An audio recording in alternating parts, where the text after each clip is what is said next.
Welcome to the Post Racing Podcast with Ron Robinson and Sean Travass. Post Racing, the site for winners. Afternoon, Sean. Good afternoon to you as well. How are you, Ron? I'm buzzing, yeah, especially after the first race at Cheltenham. Profiling comes good again.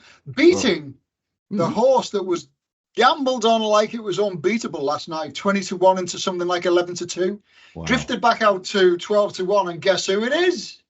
It's Tony Martin. Surely and not. Now, and doesn't he just come straight into the conversation? Yes, well linked up there, Ron. Well linked up. We had our list. I thought that, yeah. Don't we?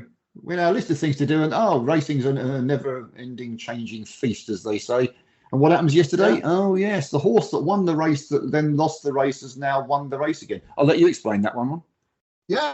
Well, basically, what happened was Alphonse de Watson-Mathingy, he won the Cesarewitch, but the jockey got pulled in, excessive use of the whip, and because of the new rules that have come in about 10 strokes and you're disqualified, they disqualified it because they counted 10 strokes. They've then gone away, sat down, thought, do you know what, we're going to appeal that. So they did. And what's happened is it must have been VAR. I can only think they used VAR. They've gone back and they've looked and they've minutely examined every single stroke, and they've determined somehow that the 10th stroke actually missed the horse going down, but caught him on the way back up, which doesn't count. Explain that to me. Everybody, every conversation I've heard since, be it on social media or live on television or whatever, is scratching their heads and saying it just makes a mockery of the whole thing. It's hit the horse on the way back, but it doesn't count. What's all that about? So anyway, Tony Martin, trainer of this horse, who wasn't the trainer of the horse because he was serving a ban, has now got his license back. He's nearly landed a touch in the first race. He's won the big pot of the Cesarewitch. And the whole thing just doesn't make any sense to me at all. I think what it does is it does give us evidence. The arguments that we had and the tweets that I got and so on with regard to the backers of the runner-up who weren't paid out on the day. Yeah. Some bookmakers gave a goodwill payment out, but they didn't have to, and not all did. Were screaming that because horses disqualified, they should be paid out. And it was a difficult question then. It's a difficult question now. Where do you draw the line? Because you actually, this is the okey cokey, they should call this horse. He's in, he's out, he's in again. Where do you draw the line then? Do those, they've got paid out when he won, or most of them did, or maybe some didn't if you held on to it because of the whip rule. Then the runner-up got paid out. In theory, if people got their way, that's what they wanted. And then the runner-up wouldn't have got paid out because it goes back to the winner again. I think on things like that, it's got to be first past the post, and maybe there's an hour's inquiry, and if they can't decide by the end of that, it's just first past the post. Because it's beyond a joke. Kevin Blake, who's a friend of mine, said at the time that he thought they would win the original appeal, for want of a better phrase, because he thought that the jockey hadn't connected with one of the strikes. And it turns out he was right. So well done, Kevin. What I have to ask, and it sounds like I'm having a go at someone, it always sounds like I'm having a go at someone, how come the latest appeal could see that one of those strikes didn't hit the horse, but the original stewards who looked at it couldn't see that one of those strikes didn't hit the horse? They must have had the same footage at the same definition, high definition or whatever it was, and the same slow motion options. Why did one set of people count to 10 and one set of people counted to 9? On the day, did the stewards decide that the one that supposedly missed but hit the horse on the way back up counted as a stroke of the whip? And they said that's 10. On the day, they didn't disqualify him. It went to a video appeals committee thing afterwards, and then he was disqualified, if I remember right. Yeah, that's right. Yeah. So they had, to be fair to stewards on the day, to expect them to have the time between races to look at that in that minute detail is unrealistic, and that's why it has to go to a panel afterwards. But why the first panel who looked in minute detail didn't spot what the second panel spotted is something that you would hope the BHA will look into and see what went wrong. It's human error. I'm not going to go at anybody. I make more than enough mistakes. Thank you very much. But it does look silly that one panel didn't see it and one panel did see it, and then it changes. Now, personally, the jockey is still going to be suspended, which means he still broke the rules. Well, yeah, he's still got 20 days, hasn't he? I'm not being very popular for saying this, I'm sure. In my personal opinion, then the horse should have been thrown out anyway. Yeah. I can't justify rules being broken clearly. The jockey being suspended, which is confirmation rules have been broken, and then the horse keeps the race. Okay, so he still did more than he should have done, but it just wasn't enough to incur a disqualification. Now, to me, if it's enough to see the jockey banned, then it's enough to see the horse disqualified. I'm sorry. Would I say that if I back the winner? Possibly not, if I'm honest. If I back the winner, I might be arguing with myself on that one.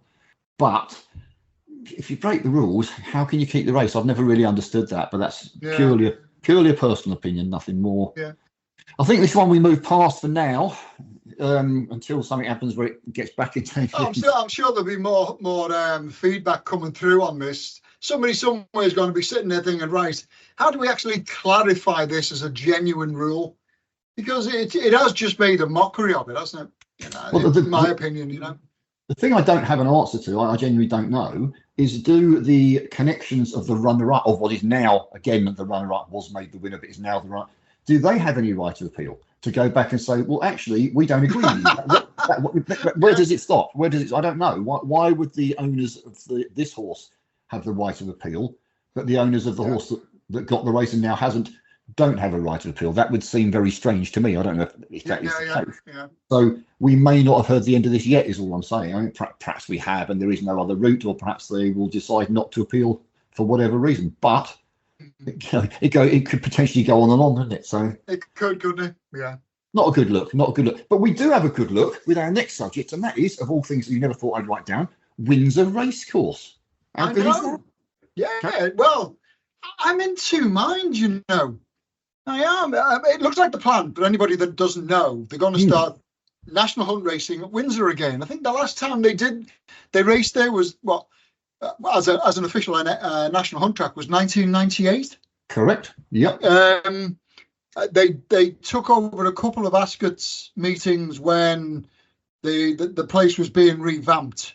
Yep. In the early 2000s. But they're going to start again on Sunday, the 15th of December. Yes. But haven't we got enough national hunt tracks? Don't you think? At a time when we're actually looking at putting on less racing, I'm not sure another racecourse taking on national hunt racing, which is actually struggling for field size already, makes much sense. I'm glad to see Windsor's going back to national hunt racing, but is that going to take something away from another course? I don't know. It's I haven't really thought.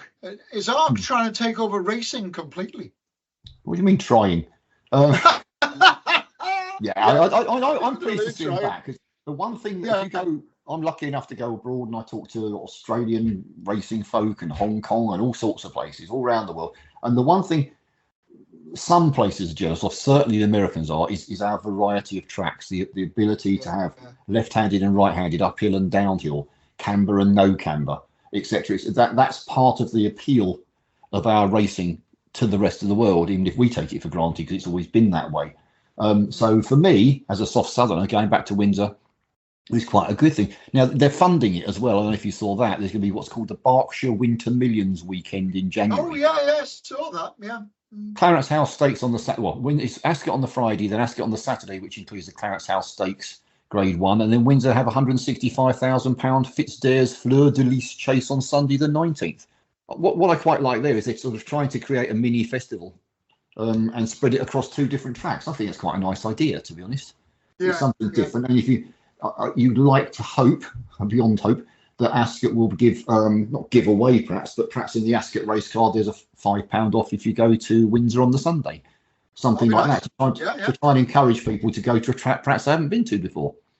So, anything. I imagine in the early days, this will catch fire and there'll be loads of people at Windsor for these jumps meetings. I hope so.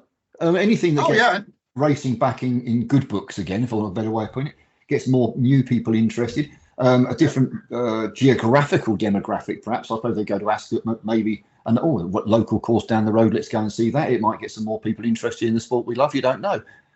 As usual with many things, I applaud them for trying, And let's hope it works. They spent enough money putting the course back together again. I'm pretty certain they're confident it will work and they have enough fixtures. Now, as you said, whether there's enough horses, that's a separate argument. We discussed this before we came on air. That's tough to even guess at the moment. The BHA, we know exactly how horses are in training at what age. Who knows? Literally, as of tomorrow morning, 10 horses that we're watching all weather this afternoon might suddenly decide to go off and go on a hurdling career. Yeah, you never know. But it happens. So I'm just sort of defending the BHA in that it must be very difficult for them to keep an accurate assessment of what horses are in training. Half these novice handicap chases, or even handicap chases now, are seeing horses that have never run over a fence before. Oh, I know. Yeah, that drives me nuts. Now, how are you supposed to produce a figure for that? Well, you and I can't produce a figure, but equally importantly, how can the BHA guesstimate what the chasing population is if suddenly 20 that you thought were going to go over hurdles are suddenly going over fences instead? That's the Geno's going on a chasing campaign this year. Most of us, it's assumed he'd stay over hurdles for now. But no, they're going straight chasing with him. Now, how does the BHA guess that? Okay, you can ask all the trainers to give us a clue, but that's only at that specific moment in time, isn't it? I mean, Harry Fry, who you and I both know quite well, he schools his horses over hurdles and over fences. Well, who's to know that a middle of the road hurdler doesn't suddenly start flying over fences? No intent whatsoever to send him chasing, but suddenly, whoa, hang on a minute, we've got a chaser on our hands. So suddenly it's a different career and another horse added to the chasing pool and taken out of the hurdling pool. I wouldn't want to be the BHA trying to work it out. That's what I'm trying to say. It's an impossibility, isn't it? It is. Right, we've had that. That was our bit of good news with Windsor, I think, wasn't it? Yeah. So now we're going to go to. We don't look for bad news. It comes looking for us. Chelmsford last Saturday. What did you make of that? And do you have any answers to it? This is the question. Yeah, I've got a couple of answers. Now, what happened was, anybody that hasn't seen it, I've forgotten what the trip of the race was. Mile and a quarter. So basically, a circuit of the track at least anyway. They've come out of the stalls, horses have shot to the first bend, and now what would normally happen is the tractor or whatever it is they use to take the stalls off the track ceased. Couldn't get it into gear, so the stalls remained on the track. Now, another thing, I've got a solution to this, was that they couldn't get the flagmen to another part of the track quick enough to warn the jockeys of what was happening. So these two lads are standing in front of the stalls, well, at the back of the stalls, as all these horses are coming at them at 35 miles an hour, waving these flags like crazy to get them to stop and try and swerve around the stalls. Luckily, they managed to do it. Now, as you said, what could be done about it? You could do one of two things, couldn't you? You could have another vehicle on standby, which would be a waste of a vehicle, because I don't recall this ever happening before. No. In all the years I've been watching racing, I've never seen that before. And I think the simplest solution would be put flagmen in other areas of the track, so that if this happens again in the future, radio, stop them, the stalls are stuck on the track, and there's guys 5 furlongs across the track can start waving flags and the jockeys pull up. Sensible? Yeah, I'm more automated than you. My view of what happened, lights. well, they had nowhere to go, because by the time you added the stalls to the tractor, there was no room to go round them. Getting a second vehicle, you're talking about around about 2 minutes for a mile and a quarter. There really isn't enough time to. I don't think that's enough time to realise that tractor isn't going anywhere, and get another tractor in place, even if you were willing to cough up the money.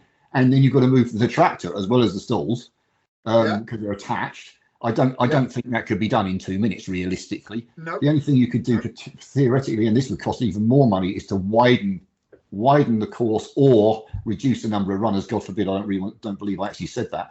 But then you'd need less stalls, and you would perhaps have enough room for them to go round. That's a potential. I would just there must be some kind of automatic, when you see these fashion shows where someone presses a button and a firework goes off, we don't want the firework, and down comes a sheet or something with congratulations, Ron Robinson Tipster of the Year or whatever written on it. You could have something have something similar to that along half the fences, along half the not fences, the rails, along the rails, something along the rails, so that if an emergency happened, you could press a button and they would just drop, so that everyone can see straight away in bright neon, not neon flashing for the horses, but in bright colours, so they can't be missed. Something flashing, coming down straight away that says to them, whoa, once we've seen that, we know we've got to start pulling up now. I don't know. I mean, you're right with the flagmen, when you could get them. The jockey on the leader was, funny enough, that's my tip for the weekend, if you remember right, was on the leader. He didn't know. He was in front. He didn't see the flagman at all. Didn't see him. One of the jockeys next to him told him, shouted at him while they were riding, and that's why he started. Yeah. So my point behind there is that little tiny blokes waving a small flag that seemed to be quite unnoticeable, if that's evidence of it. So yes, you could do that, but no reason why you couldn't have something that. I'm looking at a race now at Newcastle. You've got the rails there. There's nothing in between them, obviously. You could just have something furled up in there, and then in emergencies, you press a button and it automatically drops down to tell them. But what about, each furlong marker have a red light on it, so that if that happens, the starter's in a position to press a button, red light flashes, or comes on static. I have no issues with that. You'd have to talk to the horseman about what a flashing light would do to the horses. I don't know. Well, no, don't have it flashing. Have it a static red light, like a traffic light, just sits there, red, stop. Yeah, once the red light comes on, and all jockeys are told to look out for it. Really, I've never seen this before either. So it's not. I won't say it's a storm in a teacup, because people could have been killed and horses have been killed. Let's be realistic. They're doing well, those stalls were just off the bend as well, weren't they? Yeah, and they're doing close to 40 miles an hour. That's not. Yeah.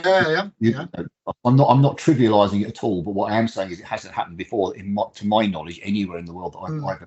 So it's hopefully a one-off. However, it can happen again. I mean, the tractor won't go into gear or simply won't start again because they turn it off because of the noise and the fumes, I presume. That's not really an impossibility, is it? As that's just proved, it's not unrealistic. So yeah, I think something in place. But as you say, maybe on every furlong pole, a red light on the top that's turned off, and you just turn it on.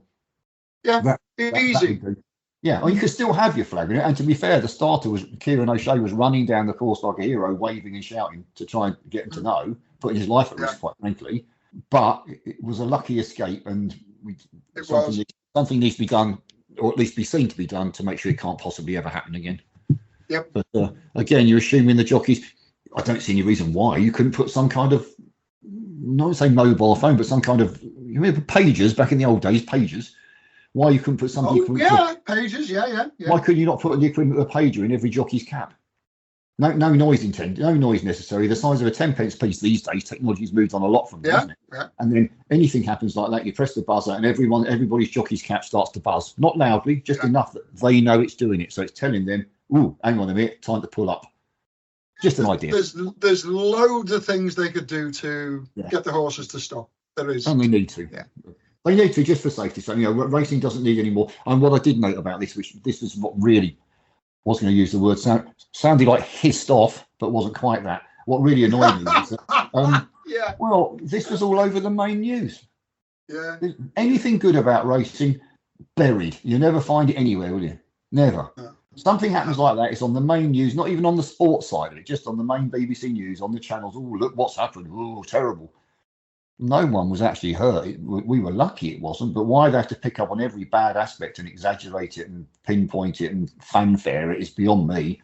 Anything good happens, a stable lass saves a horse's life or something, you won't find that on the news, will you? No, but never mind. This is true. Never mind. Yeah, it just frustrates me, I'm afraid. Talking of frustrating, we're going to go on to the racing. Now, Ron and I have an argument before we came on, because you told me I'll put some Cheltenham races in, and I've got to do those on my own because he's covered them. You have? So he'll have to explain himself away on that one, I'm afraid. Oh no! Yeah, well, the thing is, I've set up a website called itscheltenham.com, right? And it's £52 a year to be a member of that website. And what I do is I cover every single Cheltenham meeting from October through to the festival. And I profile every single race that can be profiled. But there's so much more on that website as well. There are stats in abundance. If you're a stats man or woman, you're going to love the place. From next year, what I'll be able to do, because I'm building the 500 Club website at the moment, and it's kind of held me back from doing what I want to do elsewhere. The amount of sales news that will be on that website from probably February at the latest, when all the horses that you'll hear about in 2025, 2026 are being put through the ring, you will hear about those horses long before anybody's written a book about them in October or November. For £1 a week, it's an absolute bargain. Let me tell you, right, October, if you'd have had a tenner on every single profile selection, you would have made a profit of 60 quid, right? Which puts you £8 in profit before we've even got to the course season in November. Now, last night I did the profiling for this very first meeting, and the very first profiling selection has won 9-2 into 3-1. Let's say you've got SP, you made another 30 quid. You know, yeah. Anyway, if you want to sign up, feel free. All you do is you go to itscheltenham.com, create a free membership. That then allows you to create a membership, and I'll do the rest. Simple as. But what that means is that I can't talk about these races on a podcast. He's ruined my joke for me. So I was going to say £52 a year. I'll just phone the Chancellor of the Exchequer to see how much that is a week, and they said they'd get back to me. But, yeah. Yeah. He's ruined my joke. I just noticed as well my own stupid fault there. Before we get to Saturday's racing, we've got to do one horse to follow for the season, haven't we? Oh yeah. Oh yeah. Well, I've got my pen and paper at the ready. I'm interested in what Ron's one is. Mine's pretty obvious as usual, but still, what have you got? What have you got for us, Ron? And more importantly, why? Well, my hurdler is. I always look at what's been going on at the sales, especially French horses, and especially those bought by the Richies. Right now, I think I mentioned to you about 2 months ago that I'd found a horse I fancied for the the Triumph Hurdle. I always look for a Triumph Hurdle winner. I got Lossiemouth at 12-1 2 seasons ago. We're quids in on that, but we're going for that race again. Unfortunately, every man and his dog now knows what the system is, and the horse I've picked out is called WILLY de HOUELLE. Now, it's spelled WILLY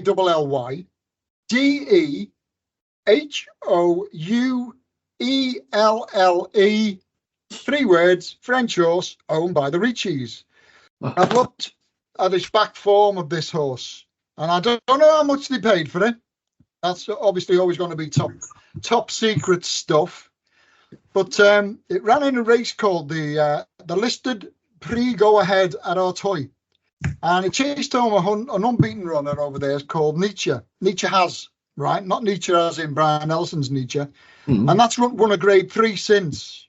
2.5 lengths back, another horse called Gaetan Massieurs was about 10 lengths back in third. The 4th, Sunny Bill, and 5th, Mambo number 5 were beaten nearly 14 and 20 lengths.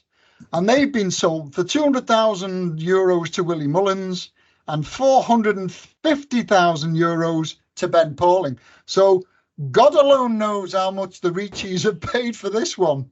But unfortunately, as I say, every man and his dog now knows the system. And I think you can only get about 11-2 for the Triumph Hurdle already. It's not even seen a race course yet. But that is the way it works now, I'm afraid. But my hurdler is WILLY de HOUELLE. My steeplechaser is the one I put up last season as the one, called In the Pocket.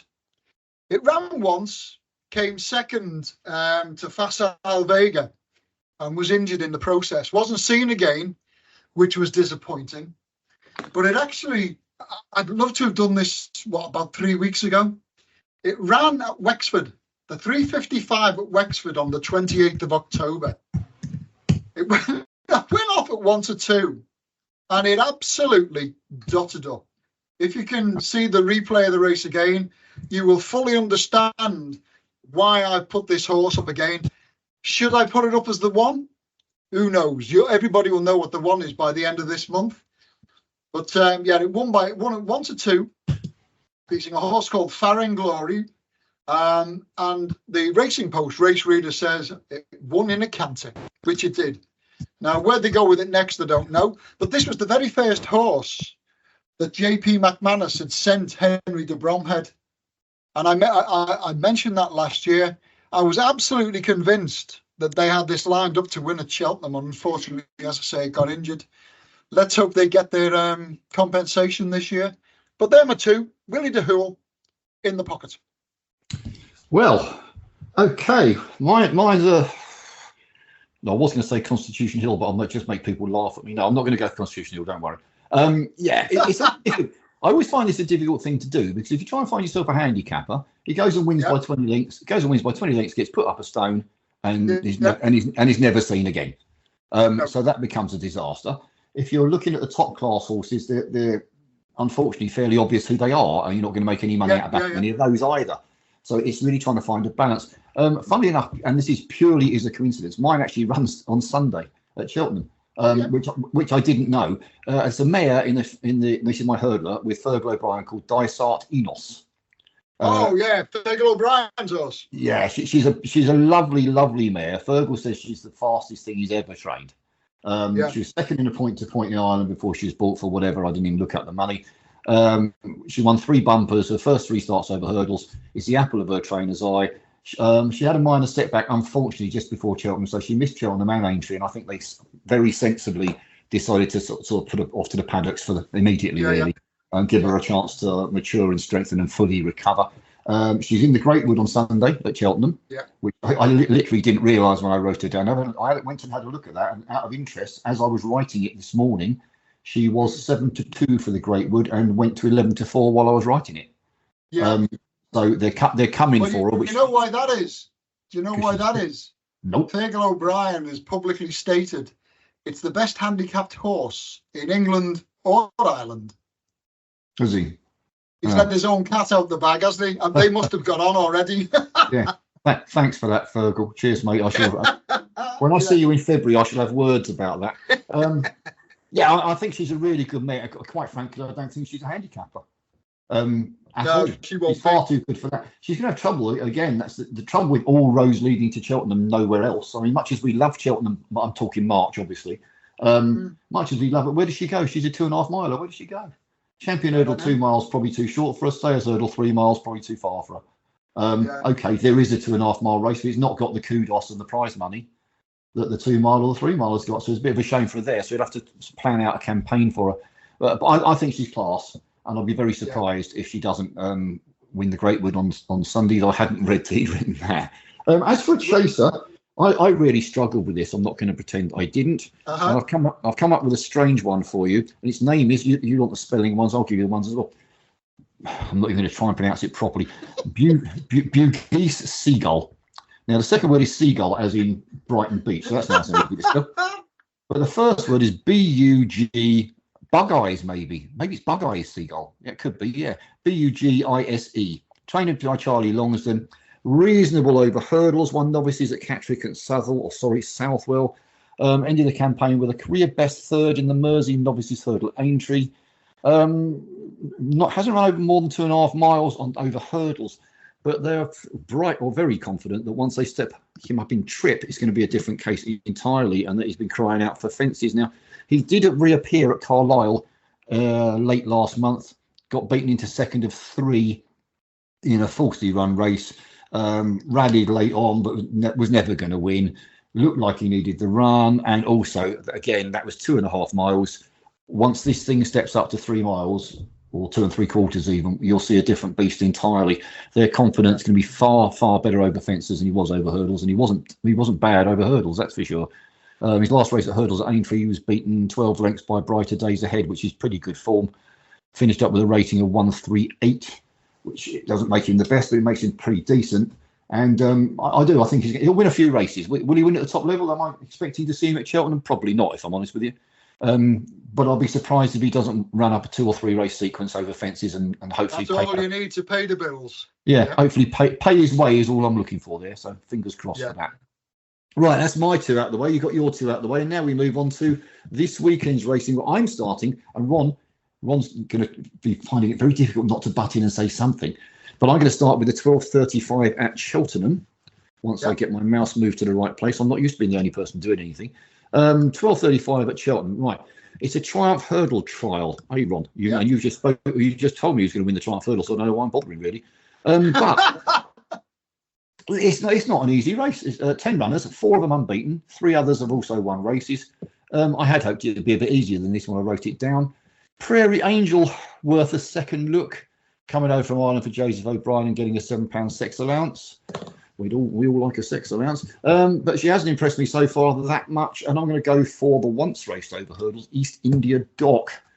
Trained by James Fanshawe to win twice on the flat. Now with James Owen for his hurdling career. Same owner, by the way. Not been sold on, just been moved to a different yard to go hurdling. Impressed despite some pretty novice jumping when winning by 4 lengths at Wincanton last month. He seems to have an engine, which is what you need if you can get 2 miles over hurdles, and especially when the weather gets worse. Whether we see him back here in March, I'm tempted to say probably not, because the odds are, the way global warming or whatever it is he's going, who knows, the odds are it'll be softer ground come March than he's facing now. And as an ex-flats horse, this is his time to make hay while the sun shines, isn't it, really? So Sam Twiston Davis keeps the mount. James Owen trains East India Dock in the 12:35 at Cheltenham. And you'll have to read what Ron says somewhere else if you want to know what he thinks. Yeah. But luckily, we're in chronological order, so you haven't got to hear my waffle for the entire afternoon. We're off to the 1:58 at Navan next, where Ron can actually butt in and say hello now, can't you, Ron? Yeah, I can. Yeah, I've got this one. Yeah. Okay, Bob Ollinger came back to life in this and won this race last season. And when I was doing this, he was favourite to go in again tomorrow. Now, if he pulls it off, he'll be the first 9-year-old to win it in the last decade, at the very least. I do worry about the ground for him because he's 0 from 1 on it. And the majority of his winning form has come on either soft or heavy ground. And if I were to even consider taking 6 to 4, I think I'd need my bumps feeling for doing that. No 6-year-old has won this since Apples Jade won it for the second time back in 2018. But that was the third of that age group to win in a 4-year spell back then. So 6-year-olds, they can have a little bit of a grip on this race. And I'm going to be with JETARA, who is 1 from 2 on the ground, 4 from 7 at the trip, and 1 from 1 at the track. Currently second favourite at around about 7 to 2. And they've only ever had one winner return an SP bigger than 5 to 1 for this in the last 10 years. So I'm happy taking the favourite on with the Jessica Harrington trained runner. The horse is in great form right now. Won a listed hurdle at Limerick towards the end of last month, on the 19th, I think it was. And then it went to the Curragh, where it had its very first run on the flat in a maiden. And it hacked up. The horse is in rude health. I can't have Bob Ollinger because of the price and the ground and the age. The horse and JETARA won or placed in 14 of the 18 races under rules she's gone for, and I'll go for it. I'm going with JETARA. Interesting. Yeah, Bob Ollinger's a personal favourite. Let's get that quite clear. Don't have a problem with that. I agree the ground might be a little quick. We've got the word yielding in it, so we might be okay for him. His form since switching back to hurdles, he won enough over fences, but he just seems better over hurdles, really. Hughes has got him right. He's a little fragile. Yes, he's a 9-year-old, but he's only had, 16 starts in his career? So he hasn't got much mileage on the clock, let's put it that way. The one to really worry about is Zanahiyr. First time blinkers back over hurdles for Gordon Elliott, 7 to 1. Yeah, he's very closely matched with Bob Ollinger at these weights. Absolutely. I mean, he gets £5 from Bob Ollinger and sits there quietly. And if they've got him back hurdling well, then his form is just as good, if not better.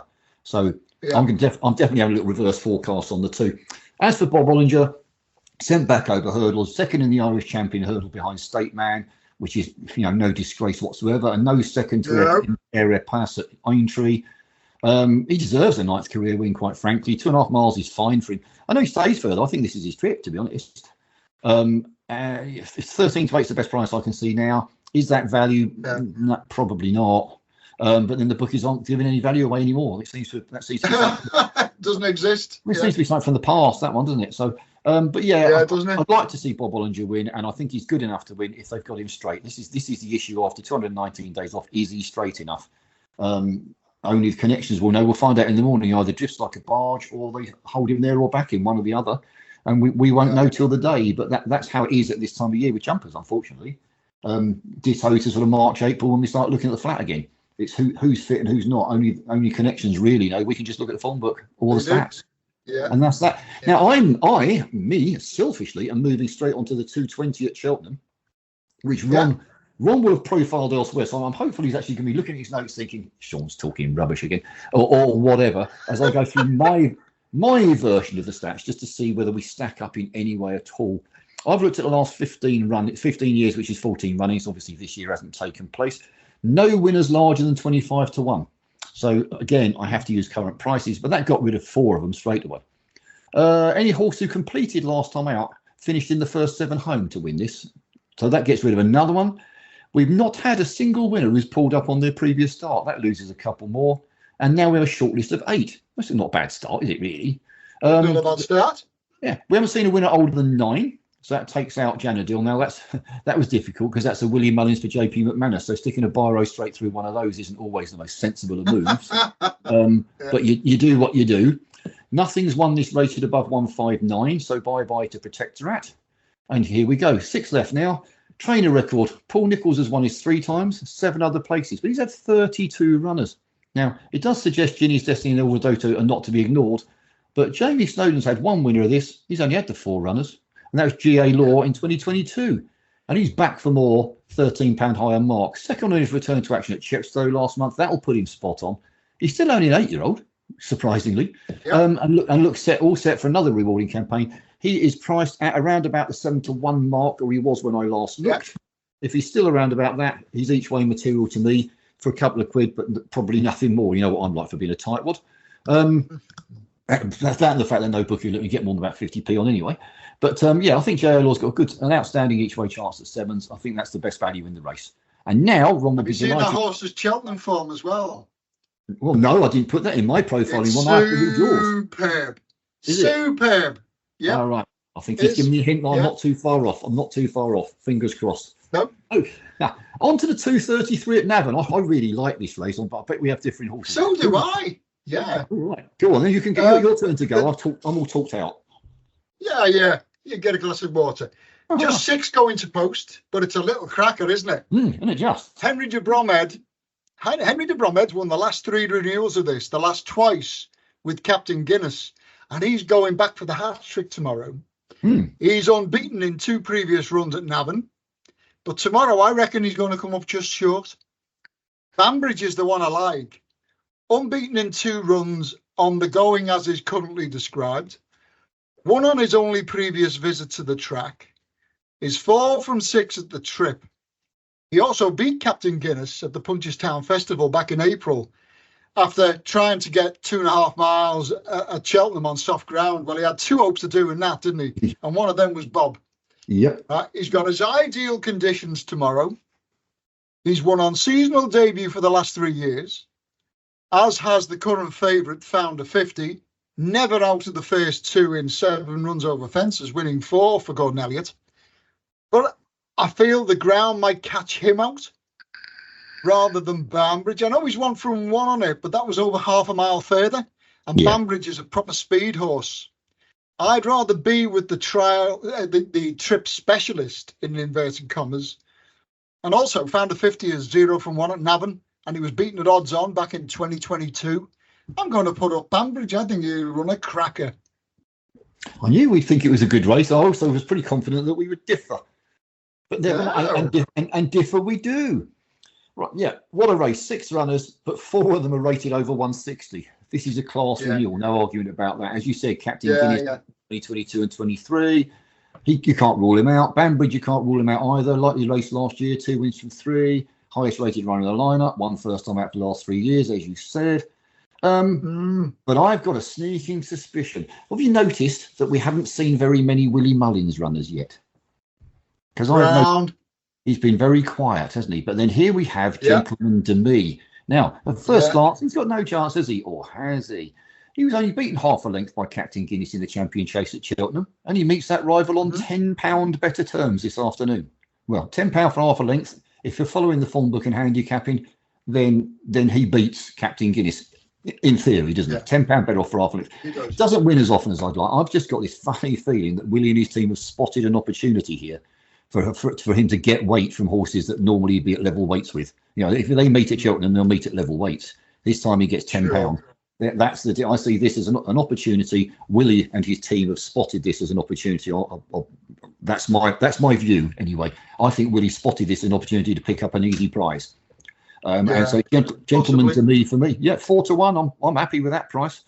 He's the biggest price to the 4 that are around. He's rated 161, And as you said, Banbridge is rated 165, so he's £4 better, but he has to give him £10. Yeah. So, okay, that doesn't mean anything's guaranteed. I accept that, but hopefully at least anyone listening can nod their head sagely and go, well, I don't agree with him, but I can understand where he's coming from. That would do for me. There's logic in my madness, method in my madness. So 233 Navan, gentleman to me for me. You'll be delighted to know I haven't covered any more Cheltenham races. You only have to hear my waffle. And we move on to, after this just for Ron, we move on to the all-weather at Newcastle.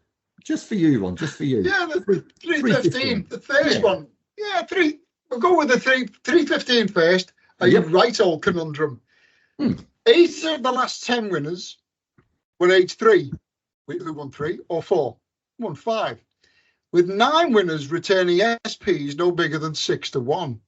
If I apply those criteria to the field as I'm looking at it now, nothing qualifies to win this race tomorrow. Weight ranges don't apply either, as it's a listed race. But the one constant I can apply is market position. The winner's been in the front 3 on the tissue in 9 of the last 10 renewals of this race. And right now they are Dubai Honour, Peaceman, and Tyrrhenian Sea. Now I'm inclined to drop the last named because he's trained by Roger Varian, who's only had one runner in this race previously and it bombed out. But the first 2 are trained by guys with history in this race.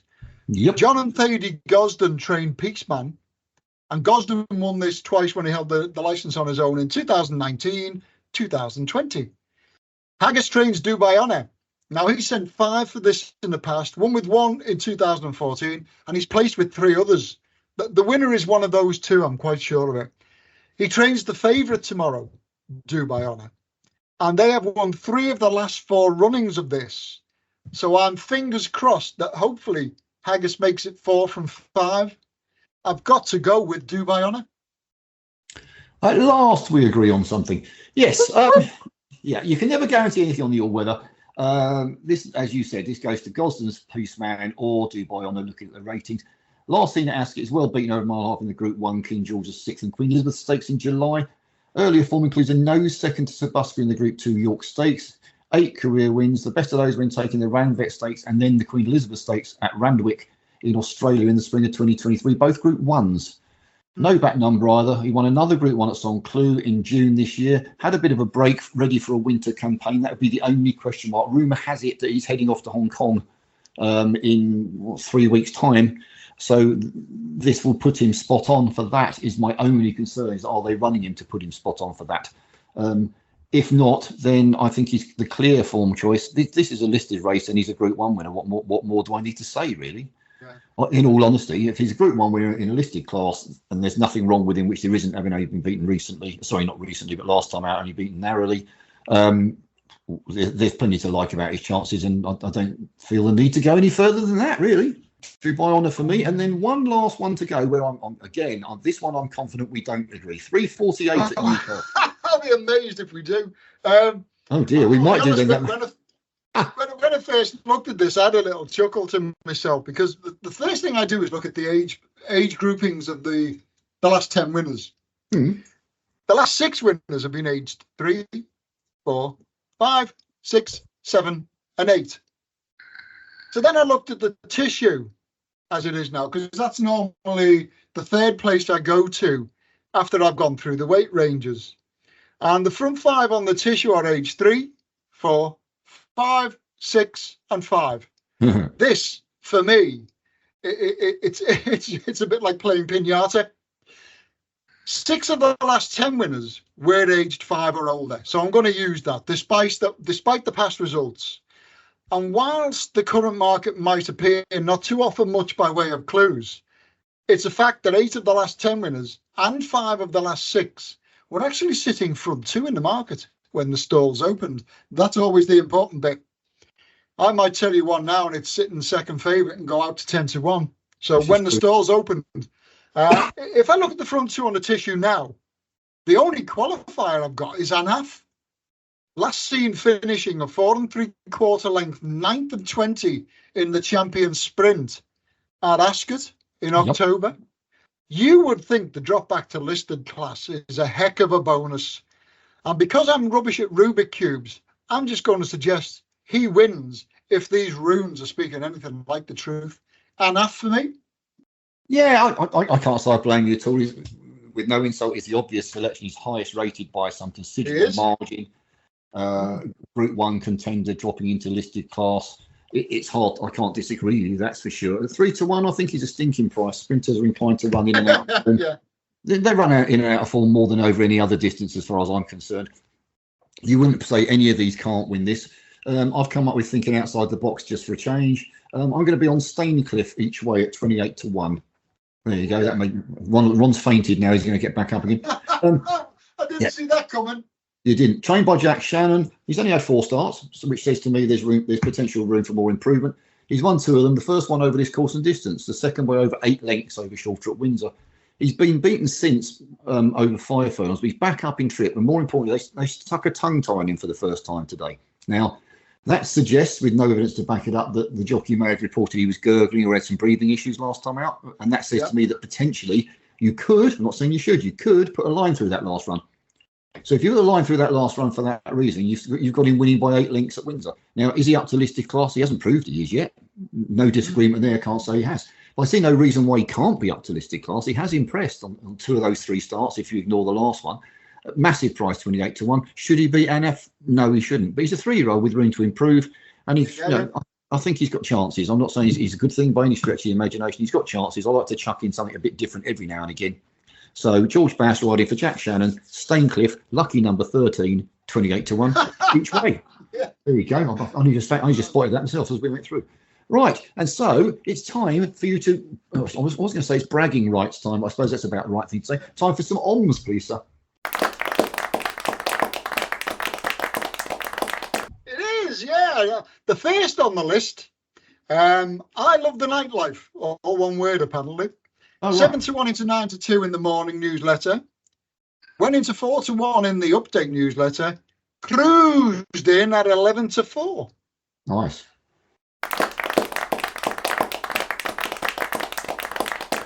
Next, Brookie. A couple of days ago. 8 to 1 into 9 to 2 in the newsletter. Only went and won at 11 to 2. Oh. I like one that fluctuates.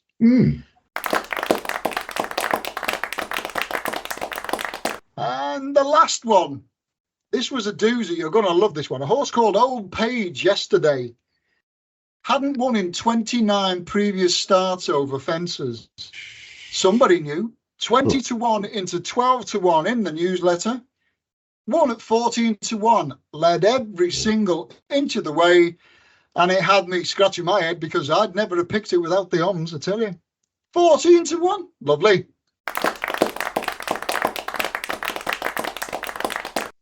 I can believe that. I mean, I might have a look at that horse. What's it called again, please? Old Page. Old Page yesterday. I'm going to have a look at that just to see whether they tried what they might have done to, did they try front running for the first time and he hadn't front run before? Sometimes horses change for that attitude. They like it. I'm just going to have a look and see, just out of nosiness. I won't expect to learn anything, that's for sure. Yeah. Interesting, though. Yeah, if you don't know, a horse has improved at home or you changed its routine or it's happier with the new stable lad or lass or anything, you just don't know these things. And that's not fiddling. Anything at all. It's not fiddling. As long as it's not fiddling, I don't care. But that's fine. It's there, and good luck to them. Right, now we've got the tough part. I think this week anyway, tough part. What's your something for the weekend, sir? Oh, it's got to be Banbridge. I'm all over it like a bad rash. Everything about the horse fits. Trip, track, ground, first time out. It's the time to catch the horse. I can't imagine that he hasn't been laid out for this race. Well, I can't disagree with you, though. Obviously, having gone for the other one, I hope you're wrong. But that's just being honest. I've gone for one that you've gone for as well. I'll get Dubai Honour in the 3:15 at Newcastle. Yeah. If he's tuned up for this, that's my only concern. As I said, they're expecting him in Hong Kong in 3 weeks' time. That's the thought process at the moment from my colleagues out there. Then there is a question mark whether they're trying to throw a run into him. I wouldn't think that is the case because there's enough gallops in Newmarket, including the Albahathbury or Weather Gallop, that they wouldn't need to do that. So I think they're just going to pick this up, go out to Hong Kong, and then possibly come back and pick up the Winter Derby, something along those lines. Would be nice, wouldn't it? Yeah, there's good money to be made on the all-weather these days if the horse is right. And there is. If he missed the summer for whatever reason, maybe for the international campaign, maybe because they thought they were easier pickings over the all-weather, I don't know. We'll find out. But if he runs to form, then I can't see how he gets beaten, to be honest with you. So No. Fingers crossed, especially after last week when my one was in the lead when they nearly ran into the starting stalls at Chelmsford. So Yeah. You didn't lose any money. At least you had a void race, if nothing else. I didn't have a loser last. Yeah. I'll settle for not losing. That'll do. Right. Okay. In that case, have an excellent weekend, everybody. I won't be on the podcast for a few weeks. I'm off on my. He's off again. He's off on his jollies again. It's hard work. It's hard work. It's raining. It's raining in Tokyo. I'm off to see again. Tokyo. Oh, what a shame. Yeah. It is. It's tough. But as things stand, it's going to be Auguste Rodin's last race. As things stand, I'm not. These things change, and he might go. He might race on, or he might not get there. I don't know yet. But that's the plan. Go see that. I'm just watching Newcastle live just to prove these are live 2:30, and someone who was about 40 lengths in front just fell off at the last fence. Never mind. Oh, sorry.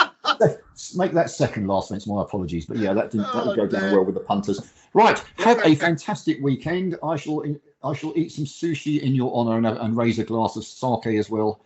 Just being a sarky old sod that I am. And we'll be back in a few weeks' time.